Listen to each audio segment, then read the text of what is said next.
টাকু কাকাই কাম করছে কি ভাই? টাকু কাকা তো হেভি জিনিস পাইছে।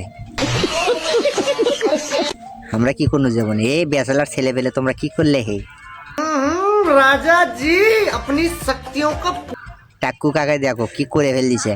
হ্যাঁ টাকলা টাকলা টাকলা কাকু একবার শোধ করে পোত করে তুলে দিছে। কাকু আবার উঠ ভেল কাচ্ছে যে কেমনে কি করা যায়। কাকু গুড গুড, চালিয়ে যাও চালিয়ে যাও, আমরা সবাই আছি তোমার পাশে। তোমাকে গালটেল পারলাম না, বাবা দিলাম, তাহলে আর একটা নিয়ে আসো, আমরাও সাথে আছি।